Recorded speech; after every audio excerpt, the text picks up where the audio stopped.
Hello, my fellow movie fans, and welcome to another episode of A Feast of Films Theatre with your hosts, Matthew Ayalew and Ethan R. Hill. How's that? That was good? Yeah. Classic. Classic.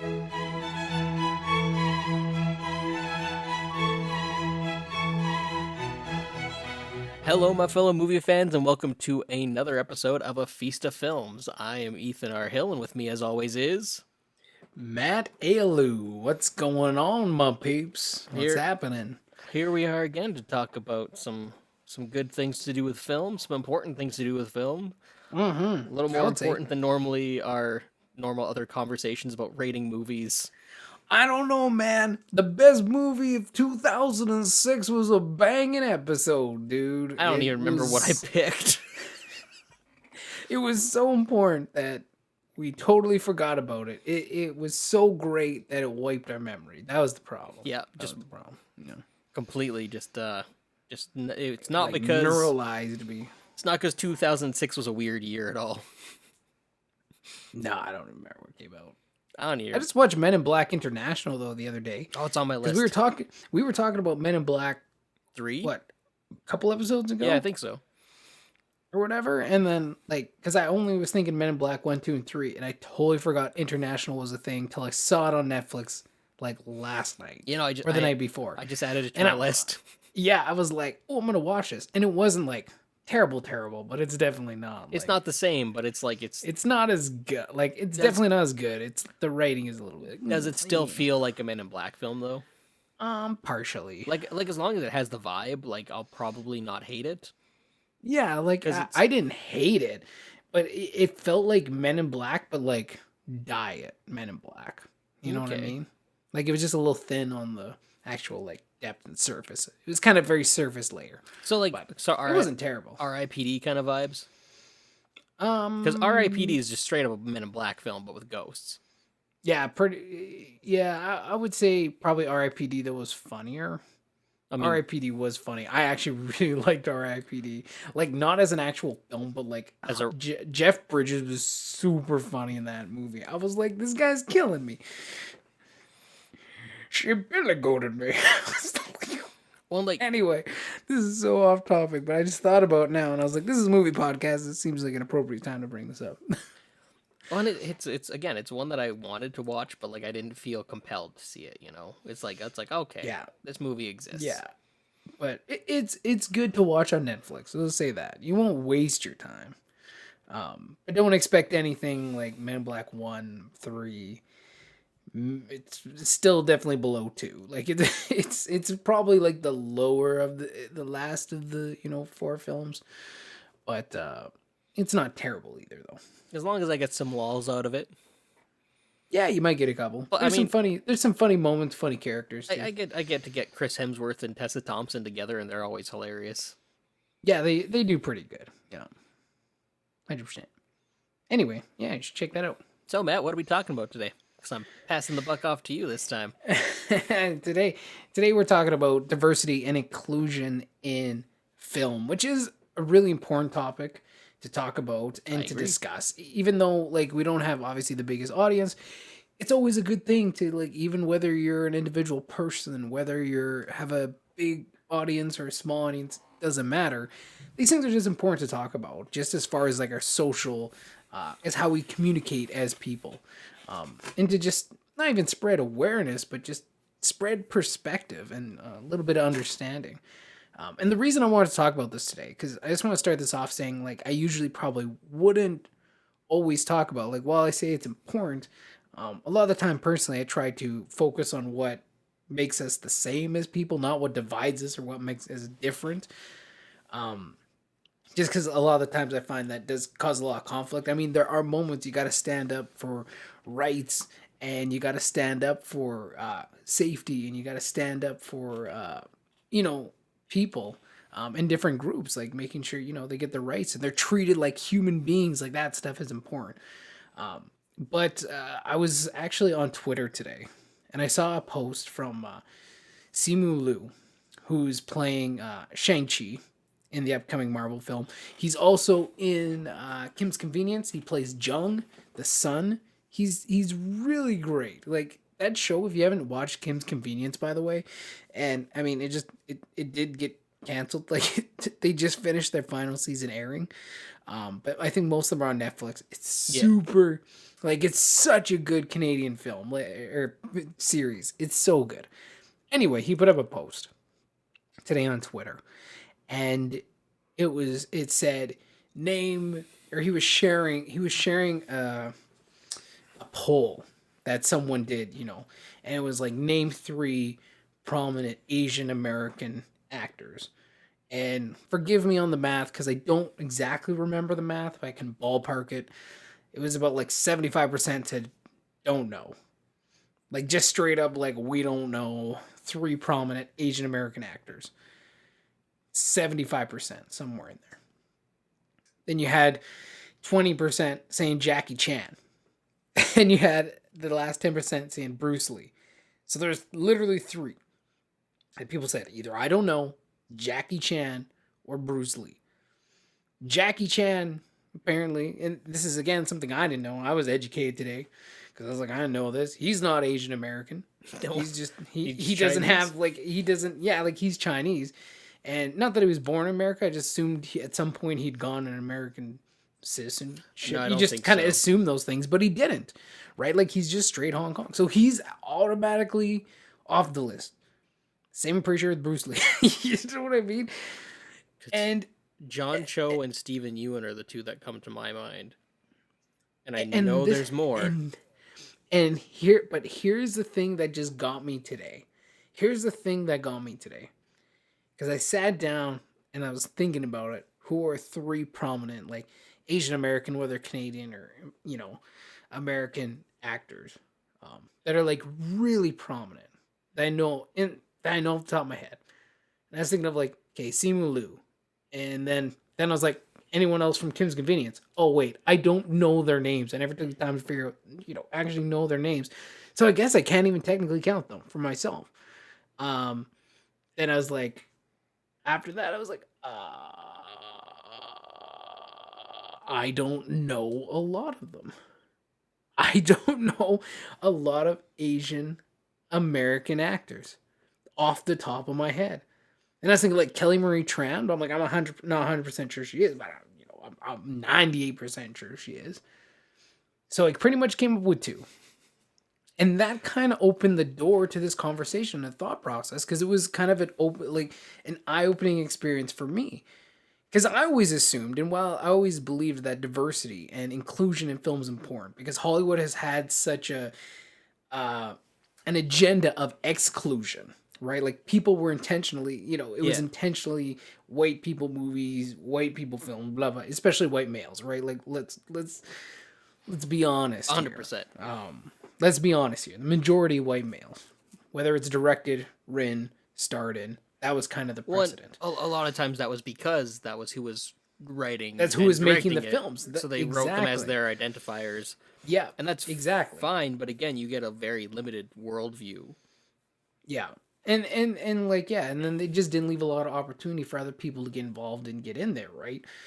So I was thinking to myself, because like even though Hollywood had that sentiment exclusion, I figured like nowadays we're doing pretty it's a lot better now, and I thought like everyone's probably somewhat well represented. And then I was like, just thinking about that, I was like, man, I don't even know any major Asian American actors. Well, like or just Asian in general. Like, okay, we all know Jackie Chan, Jet Li.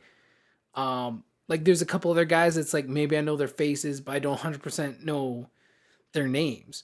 You know what I mean? And then I look at like, okay, well, what about like white people? Okay, we got Brad Pitt, Tom Cruise, Robert Downey Jr., Chris Evans, Chris Pine, all the Chris's. You know what I mean? Brad Pitt. Like you could just go on and on about major white male actors. I was like, fair enough. Then I was thinking of black male actors. I was like, okay, so you got your Morgan Freeman, you got your Denzel Washington, you got your Will Smith, you got your Samuel L. Jackson, and then it was just like on and on and on, just listing off these dudes, and I was like, okay, lots there.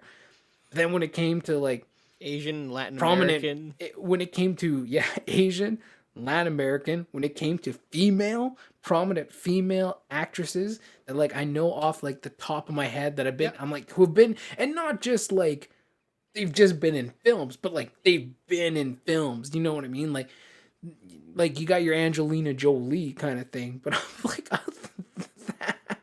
like there's a lot of them, but it's like I'm just not fully aware of them, and clearly they don't always all get the exposure. Like you got like your Meryl Streeps and stuff too, right? Jodie Foster. Like you're really high, high level ones. Yep. But then you go to like black female. You know what I mean? Then you go to Asian female, and then, and it gets less and less. Oh, and, yeah. And I was just like, and it was just this eye opening moment. Not that I assume, like, again, I just thought there was some representation getting around, and it's like, oh, it's a progress. But it's like, man, this is how important it is, because even though maybe we feel like this is happening or it's going on, it's like, it's not. Like, just do it for yourself right now. If it's not to the same level as all the other people, like, just do it honestly for yourself right now. Well, and for me, like, figure out like your white male actors, your black male actors. Like, and as much as I'm like, hey, black needs representation too, I'm like, goddamn, Asians need representations, Latinos need representation. It's like you're realizing all these different groups, and now we're not even talking about different like sexualities either, or different sexual identities. So, and that's even like a bigger group of not included, or not, those stories aren't being told, or those viewpoints are being shared that often. So obviously Hollywood and film has a long way to go. But that's why I think it's important to talk about it, because I think it's just it's there's a bigger divide than we think is there. Yeah. Like, we get comfortable in our, like, this is our everyday world. This is what we see. You just assume everyone's taken care of. You know what I mean? Because it's like you can't keep your eye on every single ball of every single film of whatever. You know what I mean? Like, but I think it's important just to be aware of that and support those kind of things. And I do have reasons why it's important. So that's kind of why I wanted to talk about that today. I just saw that tweet, and it was kind of just eye-opening to myself as a brown dude who just like it was important to me, but now I'm realizing like just how represented, and how little inclusion some of these groups actually have. And again, not just in like your little individual or indie films, but like in big films that a lot of people see, right?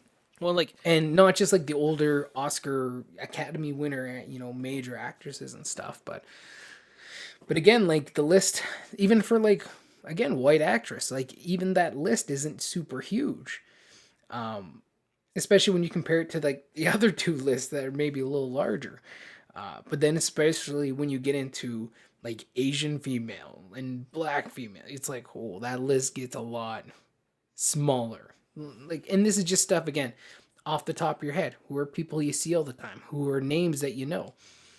That's where kind of, it just becomes evident when I put out the math that way and actually did the work to figure it out. I was like, damn, well, this is probably something we should talk about maybe today.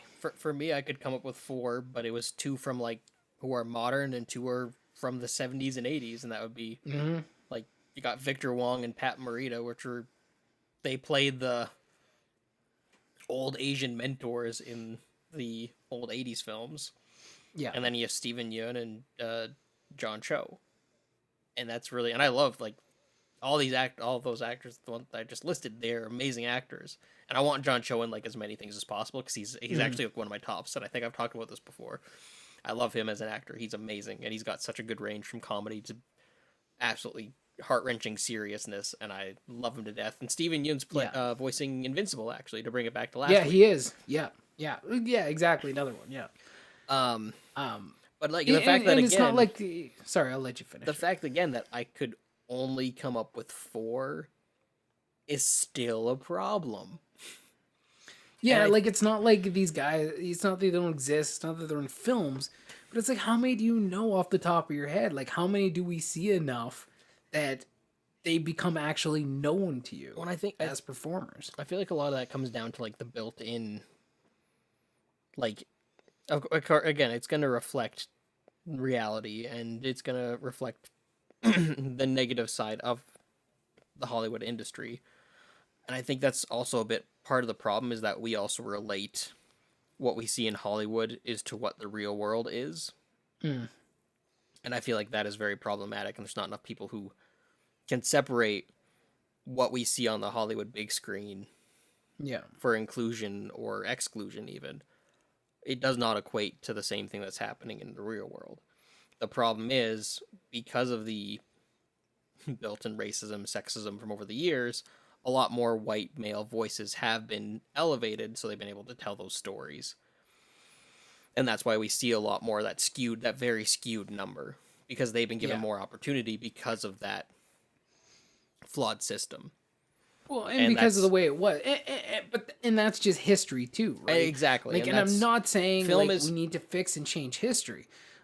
It's just, let's learn from history and try and be a little bit better. Which there's certain companies and certain groups that are, doing. And again, like you said, like you literally just said, we need to move forward, right? We need to create more opportunities for inclusion, and that doesn't mean like, okay, take away everything from the white man. That's not what I'm saying. I'm just saying, let's just also give opportunities to other people too. Well, exactly. And that's all it is. It's not taking away anything. It's just, let's add more voices into the pile. Well, and especially as Canada and the US become much more diverse with many different voices and many different cultures coming together. Like, we're not just a one race. Neither of us are a one race country. Like, I don't even know, like, if you put white against all the other races, it's like, I'm pretty sure white's not even the majority. Like, maybe individually, but I mean, I don't know. Maybe not. But there's lots of, there's a lot of people, a lot of different stories to tell, a lot of different perspectives. And we'll get into why that's important a bit here too. But well, it's also knowing too. It's knowing when to bring in people with different voices. It's the idea that, like, I can write a script that has a black person in it or has a woman in it, and I might totally not write them in an accurate way because I've not lived their experience. Mm-hmm. So I need to present my script to people who would have that experience and who can correct me and who can help educate me on what I am doing incorrectly, how I am misrepresenting. It's the idea of, like, knowing that you might not be the best voice to tell that story as well, and being able to step back. Or you might not have all the answers, like 100%. And here's the thing too, like, I have no problem with a white person writing a role for a black person. You know what I mean? Like, and to me, again, I go back to the whole idea that I believe as humans, we are far more similar than we are different. I think there's very few key things that make us different, but a lot of the experiences we have as humans are similar. Not lifestyles, obviously, things like that, but, like, those core elements that make us human. So I think there's a lot of stories you could tell that aren't even necessary. Like, you could have a black person or a white person, and it doesn't even necessarily have to always change the context of the story, right? It depends what story you're trying to tell.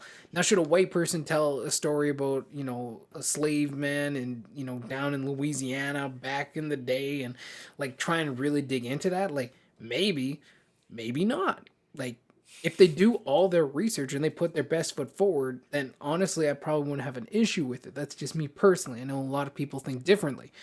Like, give it to, let a black person do that. Like, I wouldn't have personally a problem with it. It's the fact is, if someone just blindly writes all that and just assumes they know what it's like, or assumes they can get into that mindset without actually doing the research and the work behind it, right? That's when a lot of times you get those misrepresentations and stereotypes take over. Oh yeah. Instead of actual, like, representing what actually happened or what actually is. Well, because it's understanding that just because your skin color is one way does not mean you fit into the same.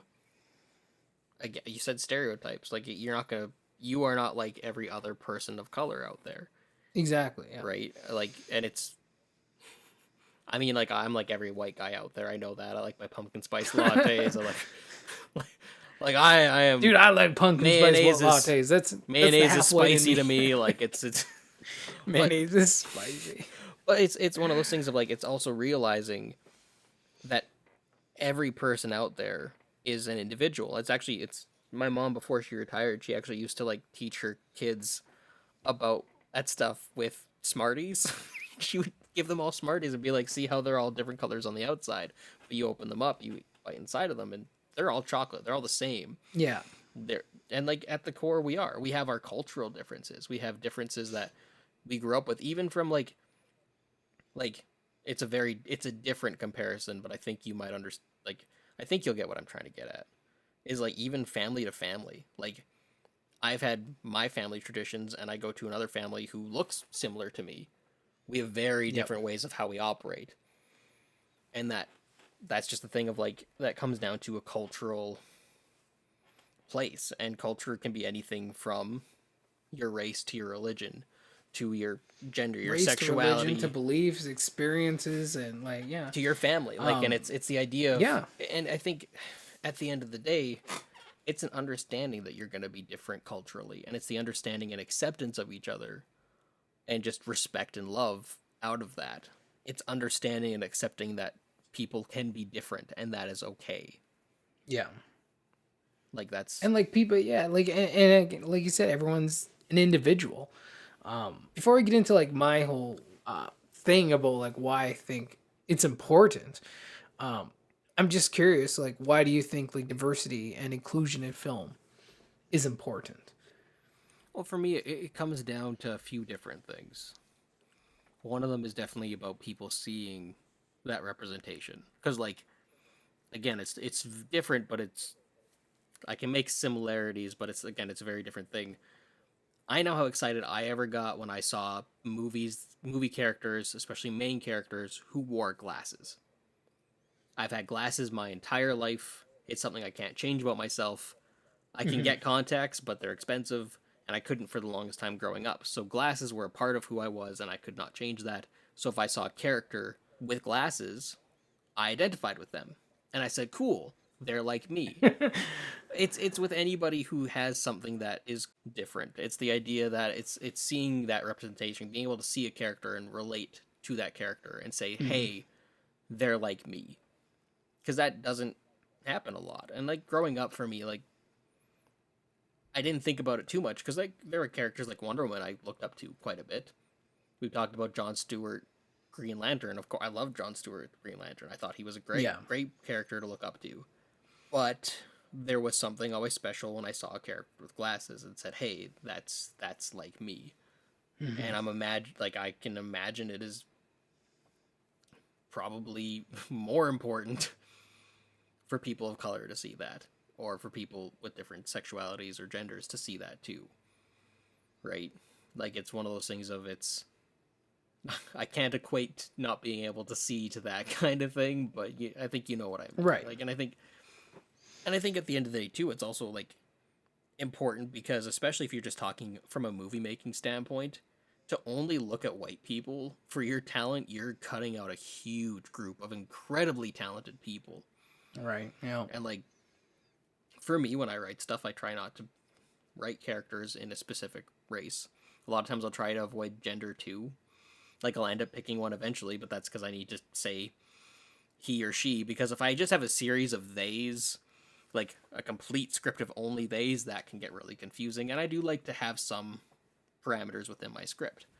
Race I leave on the table because I want to hold open auditions and anyone can come in. And if there's a character I've written as a male and a woman comes in and auditions for them and nails it, I will change that gender. Not a problem in the slightest. It's the same, and vice versa. Like it's the idea that you need to be super strict and rigid with your interpretations of these characters. There's some characters that they kind of need to be who they are to be that specific character. Part of their like specific identity. And like it ties in more like honestly again it ties in with superheroes that we were talking about last time. There are certain superheroes that their gender, their race, their sexuality is part of their character, and that's why it's important to hold on to that. So then immediately changing something like that, when you could create and introduce a new character, kind of becomes an issue. But that's a whole other thing, and I think we'll get to that a bit later. But for me, I think it's important because again, it's good to see that representation, and otherwise you are ignoring a bunch of really talented people. Mm-hmm. Yeah, no, I'd agree with that. How about you, Matt? Let me reverse that. So for me, there's two main points for me, and this is just some when I was spending time after I read that tweet today, and I was spending more time really thinking about it. Um, like there's two really important reasons that I think inclusion is and diversity in film and in media and storytelling is so important. And the first one is education. Oh yeah. And when I say education, I don't mean like, let me teach you things. I mean education and educating our fellow, educating about our fellow human beings, about our different cultures, about our different personalities, about our different realities. So that we can get to the point where we can accept each other, that we can see each other as humans. And this is all different parts of the human experience. Because sometimes our human experience is walled off to what we experience as individuals. And what we experience as individuals is not the same as what you might experience as an individual or anyone listening might experience as an individual. The human experience becomes different. Like there's a lot of things that connect us together. But when we can see, oh, this isn't unnatural. This is part of the human experience. Like this is who these people are, and that's a-okay. Like that's something to be comfortable with. You look at like sexualities. I know is like always a big one, right? That's always a tough nut to crack because for centuries, humanity has been told it's wrong. You know what I mean? For centuries, humanity has been told it's wrong to not just be, straight male, straight female. Yeah. So to change that takes time, right? Because it's generations and generations upon generations that this stuff has, been taught and like put into your brain, and humanity has carried that a long way. So for a lot of people, it's just something unnatural. Like they don't accept it, they don't get it, maybe it freaks them out a bit, and they're just like, no, that's not right. Well, it was the Then same you thing. play, It was the same thing with race too. A lot of people that's how people viewed race. It's yeah, the idea that's that 100%, yeah, oh well, people of color are unnatural because they're not this shade of skin, and exactly, it's a yeah, messed up, and it's a it's really confusing is effed the up, wrong man. word, but it's something I don't understand that thought process. I don't get it. I don't think I ever will. And again, like some of that stuff is generations long, right? Like some of that stuff, it's almost bred into people. One. Like sometimes we expect people and stuff to change at a snap of a finger, and I don't think we can expect that because that's not how humanity works. It's always shifts are generally, slow unless they're pretty violent at the end of the day, right? But you think like, Christianity and stuff is a big problem in spreading a lot of these different things around, around the world. Like, well, we talk about, obviously we talk about like homosexuality and whether you're gay, lesbian, and now there's, a lot of whole different, LGBTQ plus, like now there's all of that kind of stuff too. And like these people have been so hardwired for so long to be so against that kind of stuff. Oh yeah. That for them to actually be able to open their mind, just accept it, doesn't happen. And that's where I think, again, storytelling becomes so important to start undoing that kind of mindset. And that's why these types of stories in film, in different mediums, become so important because it just helps us educate ourselves on other people about other sexuality, about it. Yeah, it normalizes it. It helps us see like, no, they're still people. Like there's nothing wrong with this. There's nothing wrong with them. They're human beings. Exactly. They're human beings, right? Doesn't matter the color of their skin. Doesn't matter what, gender they identify as. Doesn't matter what their sexual preferences are. It doesn't matter. They're human. One of the games, and this is a video game, this isn't a film, but if you played The Last of Us 2, the main character, Ellie, is in a lesbian relationship with one of the other characters. But the way they tackle it and the way they handle it is so freaking well done. And this is, again, from my perspective. Maybe other people like this, it was terribly done. You know, maybe some people might say that. But for me, it was just, it was one of those things because it was presented, and it was presented as just, it was a relationship. Like, it wasn't just shoveled into your face. Oh, look, two girls are smooching. Oh, look, two girls are having a relationship, they're creating a family. Like, it wasn't like this big to-do. It was normalized. Like, it was a normal relationship, healthy. Like, it had its struggles, it had its ups, it had its downs.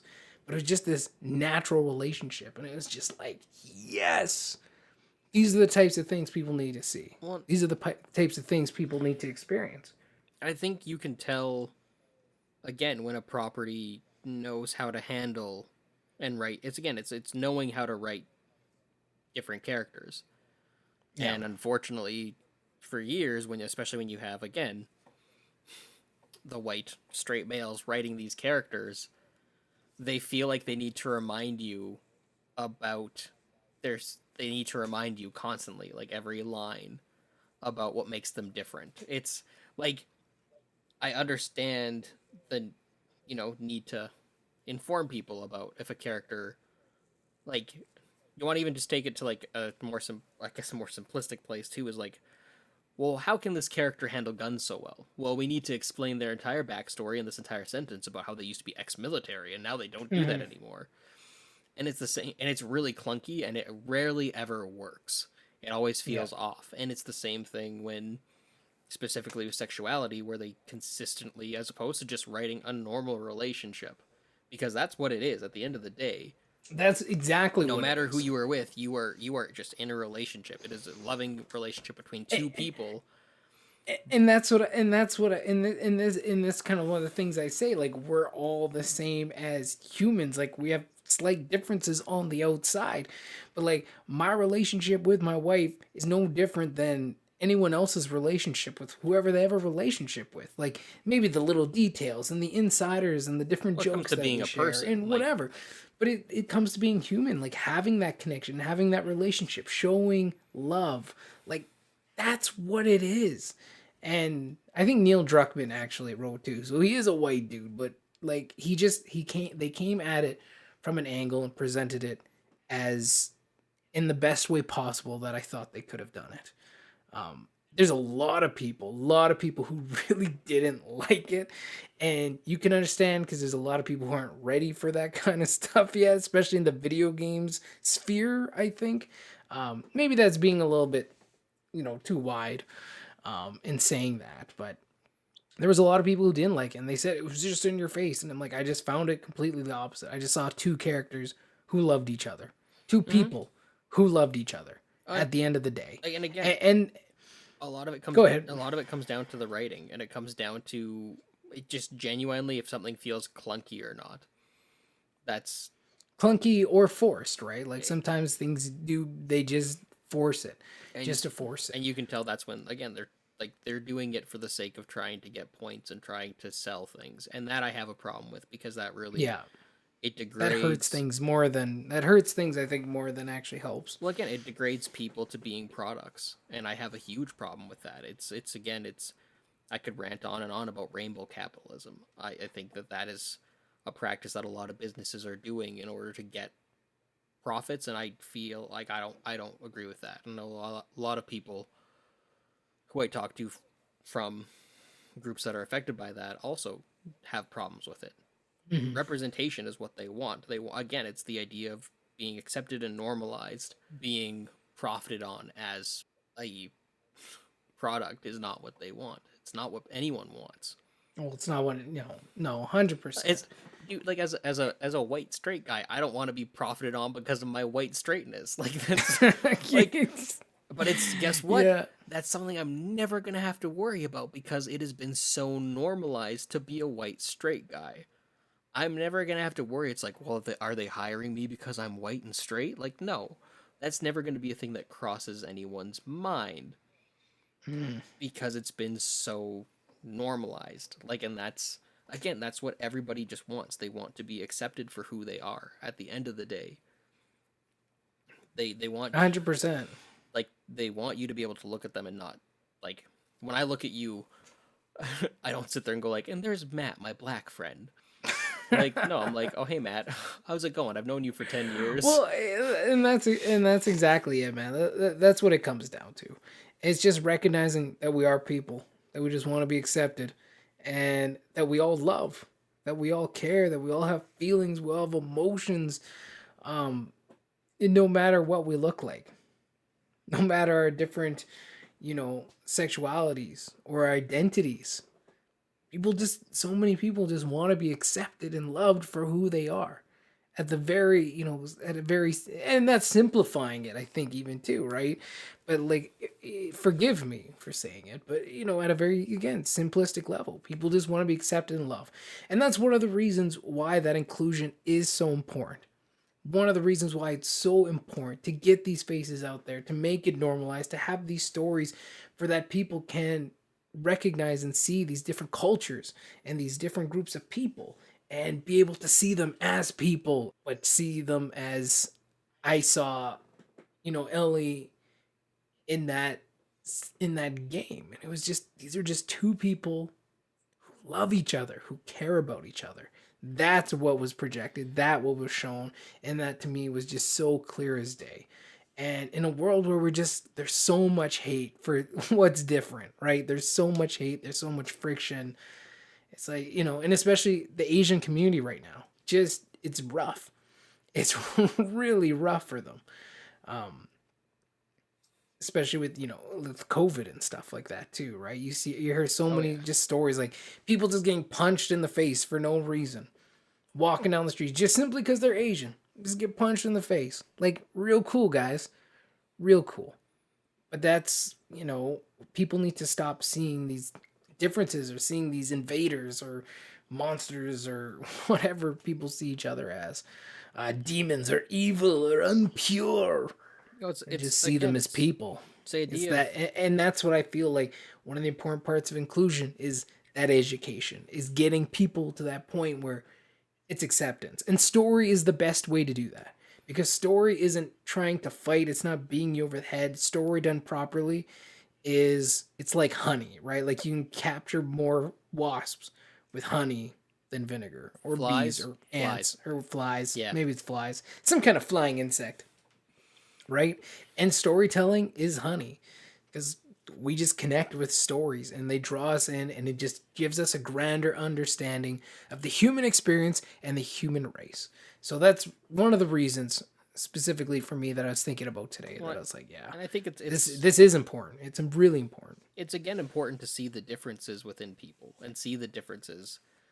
But again, it's you see the differences and accept them. You don't. But accepting it as human, and you don't see the differences and then say, "Oh, but this is gross," or like that's all that you're about. It's literally seeing that is you as a person, and that is who, again, it's recognizing differences, because that's just people like to be recognized as individuals.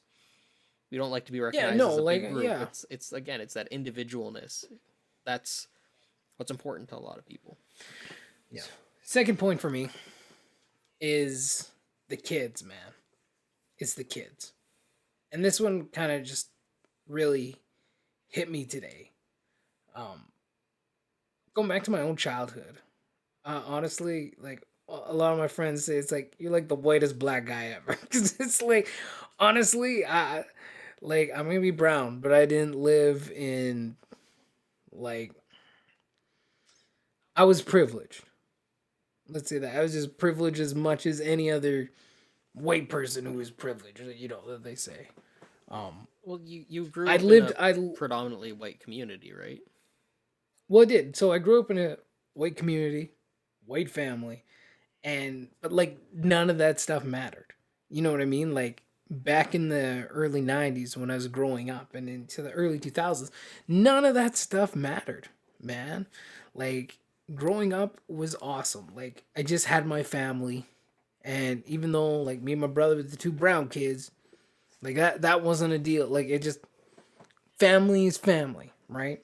And going to school, I had really great experiences at school. Like, yeah, we all get picked on for different reasons, but mainly mine was because I was short and pudgy.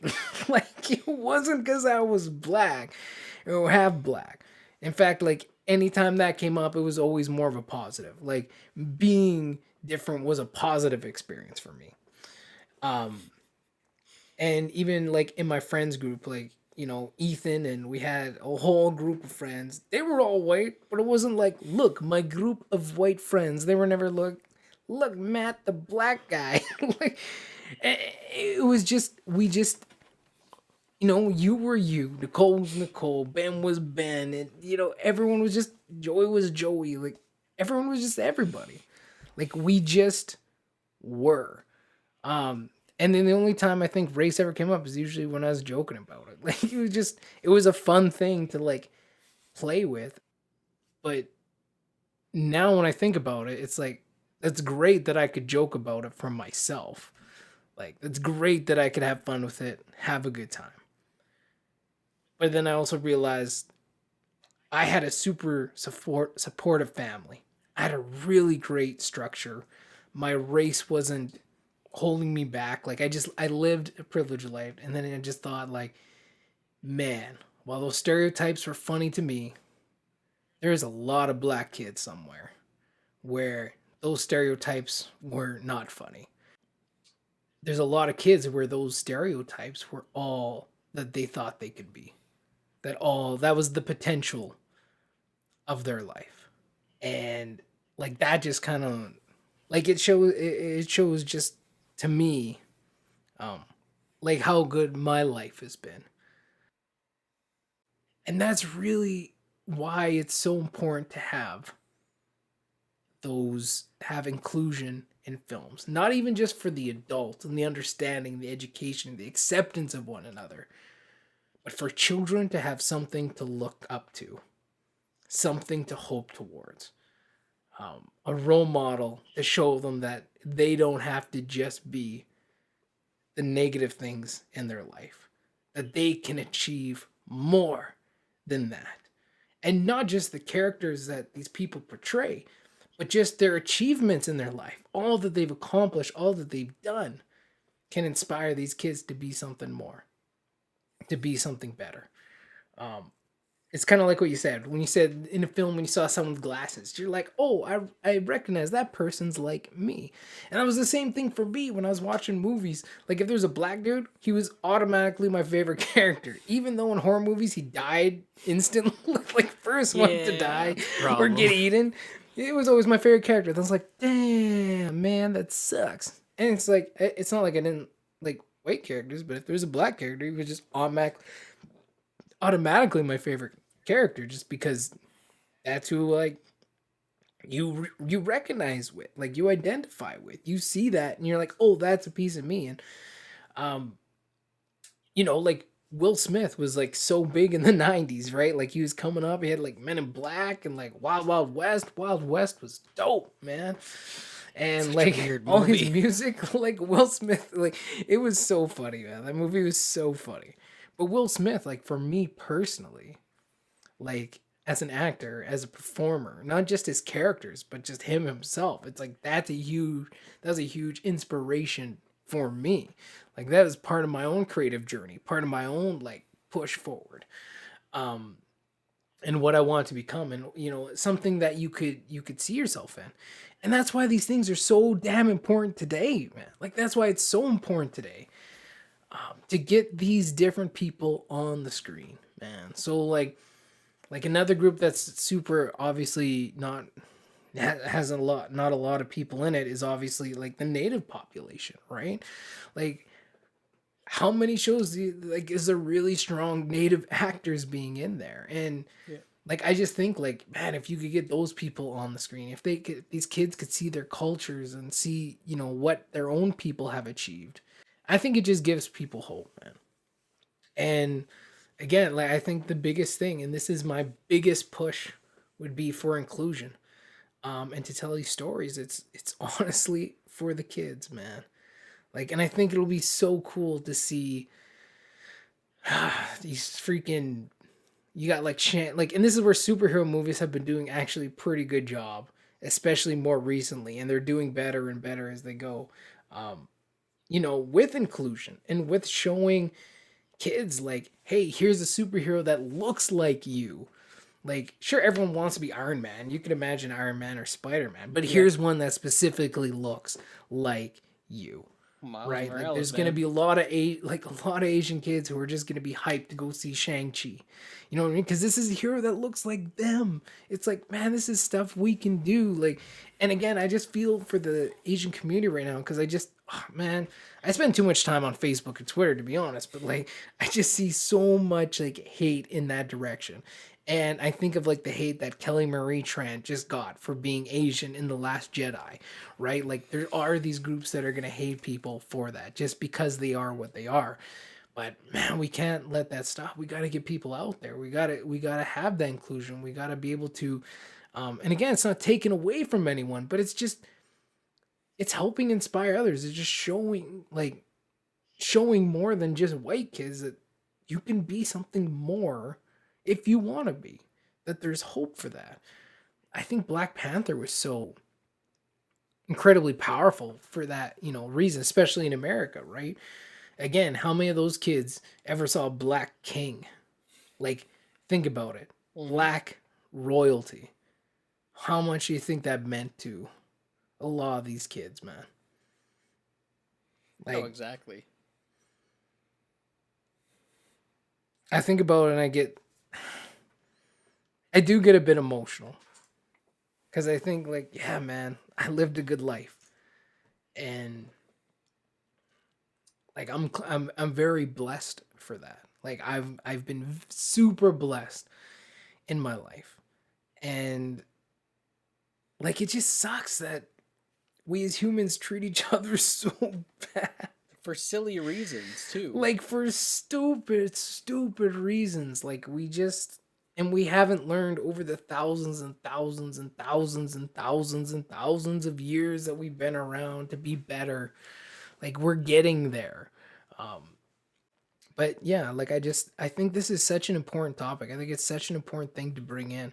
Because again, like my first point I said, education, that understanding, that acceptance of one another as human, no matter our differences, that we're all people, that we all deserve to be loved and have those rights as humans. Like the stories help that. The second one, that's I think the biggest one for me, is just the kids, man, for the future, to show them there's something more, to show them they have something to strive for, that they have their own heroes. I don't know. Sorry, that was ranty. I hope I communicated all that well. I just think, and it just came from that feeling, that thought today when I read his tweets, and it was just like, damn, man. It was such an eye opener, and I'm like, no, we gotta do better. We just as a society, as a people, we just have to do better. 100%. So it's important. And yeah, sorry. I'm terrible at making final points. I just I just got a little too ranty there, a little bit caught up. But no, it's something that you feel passionately about. It's something that's important to you, and it's something. It's why it's important that you can voice your opinion and voice your feelings on this, and why people need to listen to it. Right? Like it's nothing wrong at all with what you said and what you put out there, and you basically you're expressing your feelings on it. Like, so don't ever apologize for that. Don't ever feel bad for that, especially again when it comes to something that you feel passionately about, and something that is as important as this. Thanks, man. Yeah, no, that's what I'm here for. Yeah, like sometimes you get like you say stuff, and then you're like, now I'm feeling a little like not self-conscious about it, but well, it's like the other thing. It's just like, oh, sorry, I said a lot of stuff, and I hope some of it communicated, and I hope some of it made sense.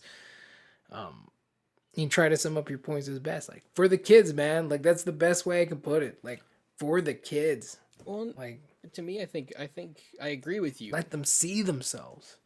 I agree with you, but I also think it's for more than just the kids, because I know of a lot of adults who they've never seen, again, like think about the amount of people in their 40s, 50s, 60s, 70s who never saw a character like Black Panther on the big screen Well, for before, sure, and how 100%. much Yeah. that would mean to them, especially if they lived through a lot of the terrible stuff that was, segregation and all the terrible stuff growing up in very racist America for a long time, and Yeah. seeing that, like, it's huge. It is huge, and it's Oh, and important you that it happens. and there was stories online where it's like you heard like people be like, "Yeah, man, I brought my mom to see Black Panther, and she just bawled."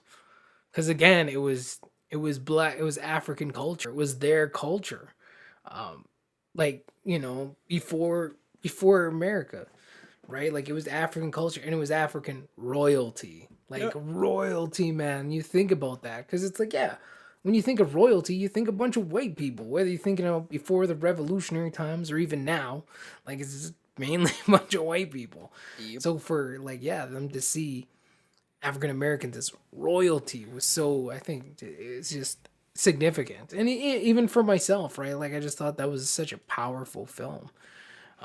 And it was so cool to see that aspect, and I'm glad they were able to bring it to film and do such a good job.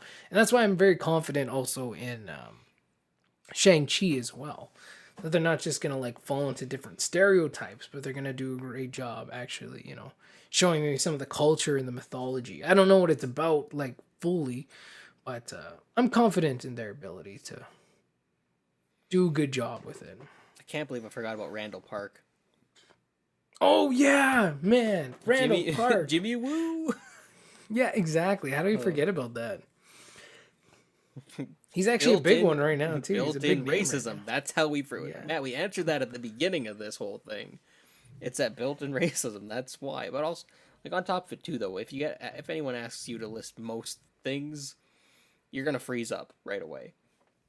But at the end of the day, like, it, especially specifically with this topic, you're 100% right. There are definitely a large amount of underrepresented groups, and we need to do a better job at elevating them and bringing those voices forward. Yeah. And again, like yeah, and like I said, like I don't know, I could just go back to those 2 points, and like you said, it's more than the kids, which I agree with. Like I almost put that almost more to the education acceptance one, but yeah, you're right. Like it is more than the kids, but I feel like the kids are the future, man. Like they just Well, I think they're gonna be what comes up and what grows, and it's like, what are we showing them? What are we allowing them? Where is this world a place that already accepts them, or are they just already gonna see themselves as well, side pieces, and not be able to not be the main character? But now we're getting films where they are, and I just think that's cool. But we just gotta keep doing more, keep opening the doors. it's that representation thing that I was saying. Yeah. You're cutting out a huge group of people and are saying, "Oh, well, we're not going to cast them because they're not as talented, or because they're not the skin color. We're not going to cast them." And I think there's a difference between casting. We maybe have talked about this a few times. There's casting for tokenism, for being like, "Oh yes, we're checking off these boxes that we have because we have to make a quota." Yeah, and nobody And likes that. and the unfortunate thing is they're so focused on casting for that they don't worry about casting for talent. And the thing is, if you just cast people based on the talent and didn't care about checking those boxes, you would find that you would have that diverse cast, 100%. Yeah. But the problem too, that goes into what I was saying earlier too, is the Hollywood system of celebrity culture also shadows that, because of what you said earlier, where we can name 2 or 3 Asian American actors, or we can name a handful of African American actors, Yeah. and we can name a whole slew of white actors.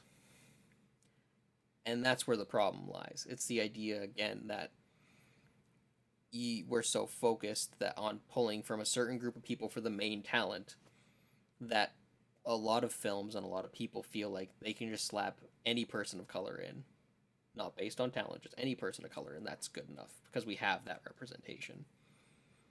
And it's problematic. It's again someone being valued for how they look rather than who they are and what they can bring. I think the important thing too, though, is to also note and remember that it starts with us. And that's why we talk about it. Any change starts with the individual, and hopefully that can trickle down into other individuals and spread, and hopefully enough people get it. And that's what we talk about, man. And that's also why like indie films too are really like great sources of really great stories. They're not the highest budgets always, but some that's really where artists good get to just too. Well, super good, right? Because that's where artists just get to be artists, man. Well, if you look at like, because it isn't about the big money. So like it's about telling a great story. Way out of left field here, but if you look at Willem Dafoe's performance in Spider-Man, and then you look at his performance in The Lighthouse, it's night and day. He's enjoyable to watch in Spider-Man. I love watching him. Mm-hmm.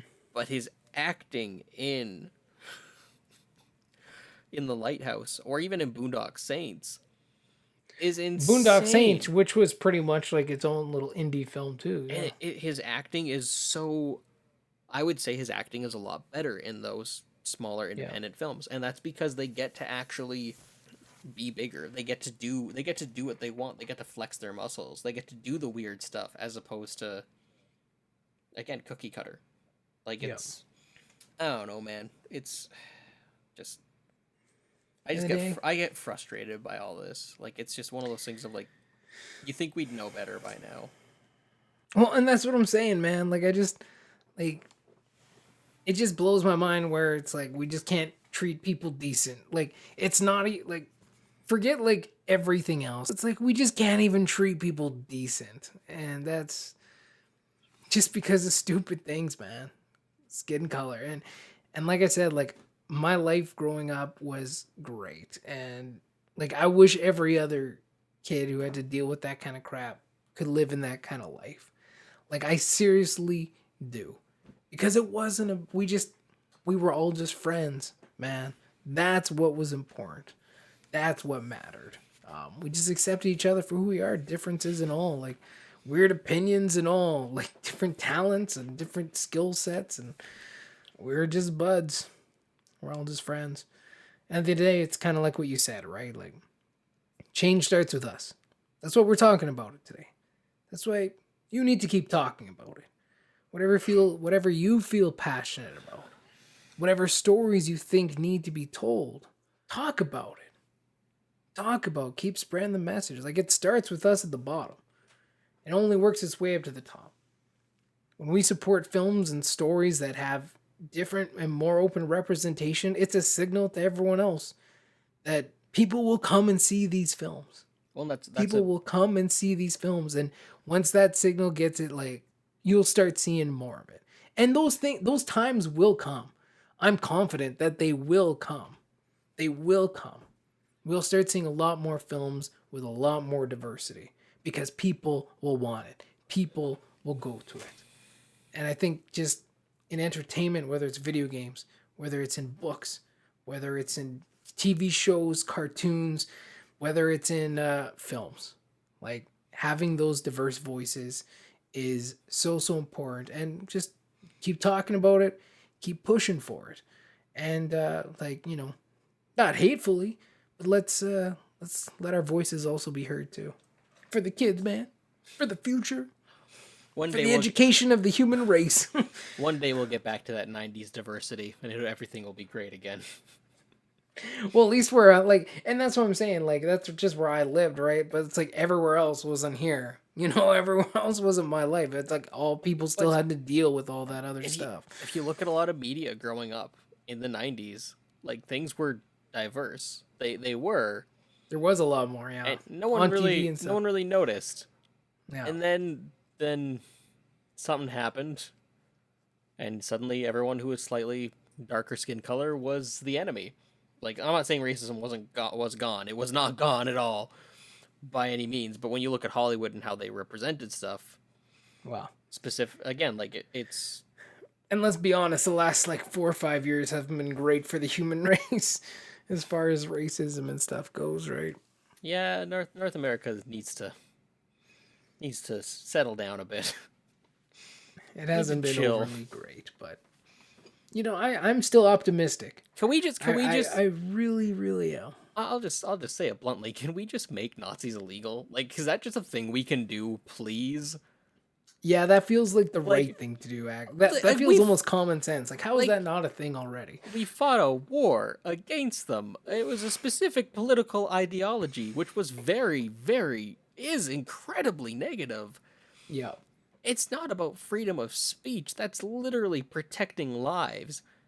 Yeah. Like just make it illegal. Make it like straight up. Like, I think me and you have discussed this before. Apparently, Nazis are my trigger, which I think is a good thing to be triggered at. Like, I think if there's anything that does make me angry, like, I'm really Nazis should like do it. I'm happy that that's where it is. Like if probably, I can be complacent about pretty much anyone else, but then like just be like, well, Nazis, what? See red, and like I'll be content. But like it's one of those things, just like I don't get it. I don't understand how that's even still remotely a thing. And it's just it comes down to ignorance at the end of the day. And we allow it. We as humanity, as humans, have allowed it to exist and to thrive and to continue. And I think that's another problem. It's being complacent. It's at the end of the day, man. It's even when you were talking about like the jokes you used to make, like that comes from internalized racism. That comes with stuff that we've been built as society, accept those stereotypes as like, well, yeah, that's just how black people are. And it's like, no, that's not okay. That's not, we shouldn't be thinking like that. But it's built in society. Again, like and that is a problem. Like, is the fact complacency has allowed that. And that's where like, I'm not saying again, you need to was like, and like, again, it was funny for me, but like, there's a lot of places where it's like, that wouldn't like that's not funny. That's some like either serious reality or people hate them because of that kind of stuff, right? Like it's like, well, it's one of those things of, man, it's one of those things too of it's the idea of, we're not saying that like you need to get, if someone makes comments like that or anything like that you need to like throw them off a bridge or anything like that, because that's a little extreme. But you can definitely stand up and you can definitely say, hey man, that's not cool. You can voice that. You can say that, hey, that's not okay. And you can do that without going completely bananas on somebody. Again, unless they are a Nazi, then by all means, I see red. but that's kind of the thing. That's where it's understanding what's morally what's right and what's wrong.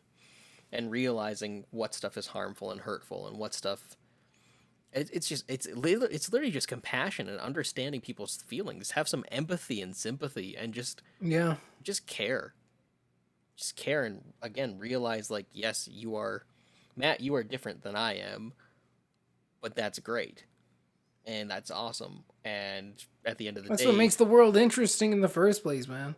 Exactly, and at the end of the day, I'm very blessed to know you and to have you as a part of my life. Same thing with any of like any of my friends who are like, I'll just blanket it. Any of my friends who aren't me.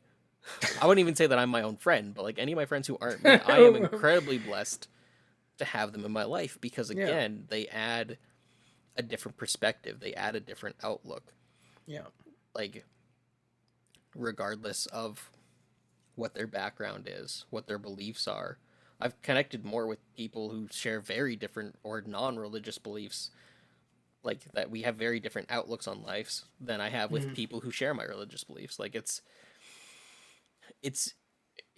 I think it's beneficial to surround yourself with people who are different than you. And again, it's understanding. It's acceptance, it's love. And I think it's one of those things, man, where it's just, I think a lot of people struggle with that idea. It's the idea that everyone needs to think and believe the exact same thing that you do. Yeah.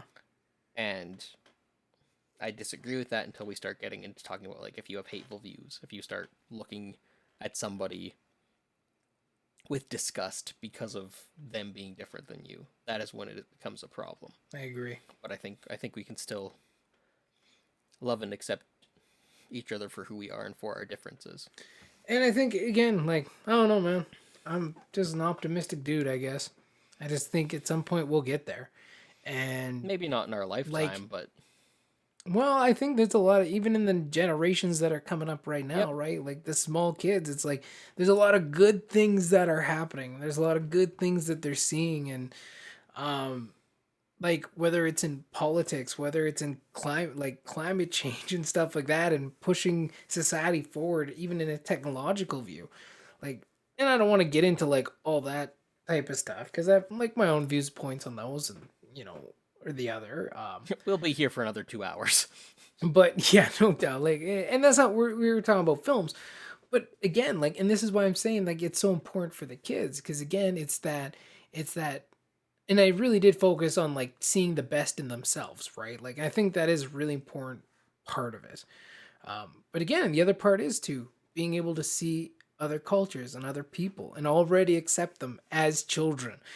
As you grow, like it's not a weird thing. Like you just accept people. And I think that's kind of the way we're leaning. And I think in the next couple generations here, we're going to see, maybe we'll be old and crotchety, but I think we'll see a better society, a more accepting. Like, but even just think of the attitudes towards how many different people that even in our generation it's changed. Hmm. You know what I mean? Like how much more accepting like our generation is of people, and the generation after that, like each more one really gets more accepting.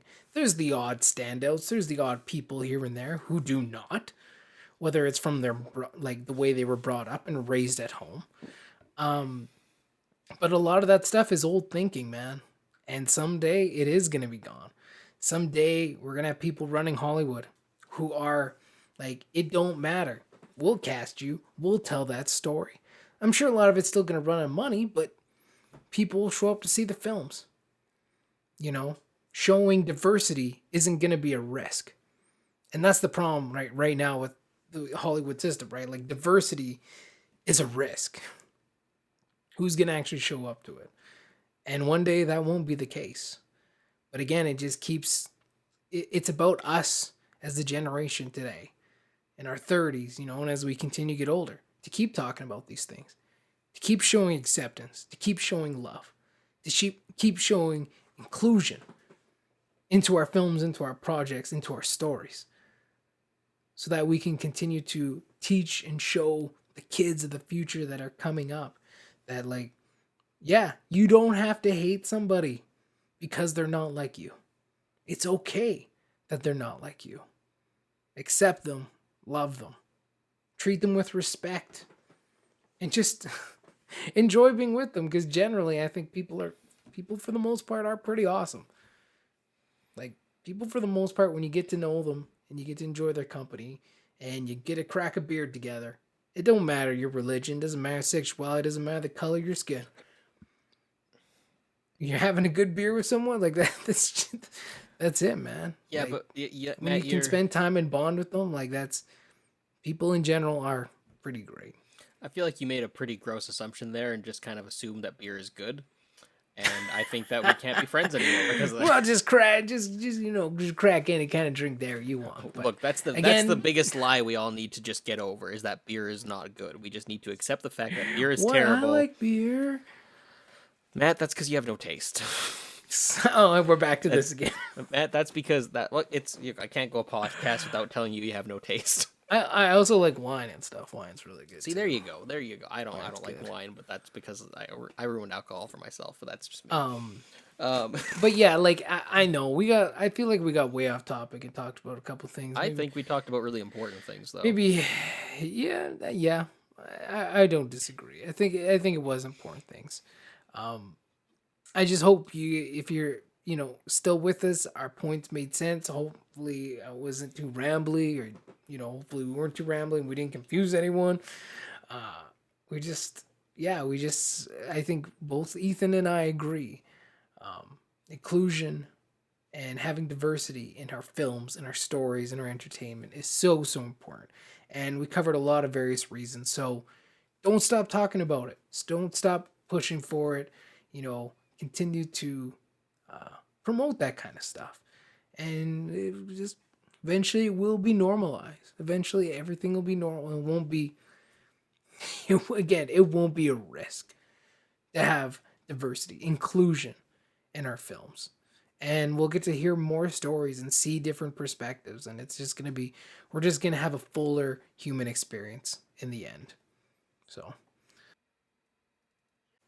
Well, it looks like that's it for another episode of Feast of Films, a really important episode of Feast of Films. Hopefully, you guys feel the same way. I could tell just by talking to Matt how important this was to him. It's important to me as well, but I could definitely, man, like I know they can't see it, but like watching your expression when you were talking about that stuff, like you actually you have me all like tearing up as like you're talking about like for the kids and stuff like that. But I'm glad we talked about this. I think it's really an important thing that you brought up, and I think you're right. We got to keep talking about it. Where can the people find you, Matt? You can find me over on my YouTube channel, Storytellers for Life. There, it's all about helping you reignite your dreams, live your purpose, and tell your stories. Tell your stories. That's what it's about. It's whatever story you have to tell. Come on over, because that's kind of the goal, what we're trying to push towards. And yeah, I also got a Facebook page. I haven't actually posted on that this week. I've done terrible with that lately. Way to go. It's also Storytellers for Life if you want to come by there. But yeah, come by the channel anytime. Ethan, where can the good people find you? You can find me on Instagram at Ethan R. Hill. You can also find me on YouTube at Ethan R. Hill. And you can find mine and Prosser's predominantly white cast movie on realhouse.org. You can find Damned Rights there. You can rent it, you can buy it, you can download it, you can stream it. Give us some support, give us some love, and yeah, hopefully you enjoy that. Yeah, that should be it for this episode of Feast of Films. My name is Ethan R. Hill, and with me as always is... Matt Ayalew. Have a good week, everybody. Bye-bye. So long. Toodaloo.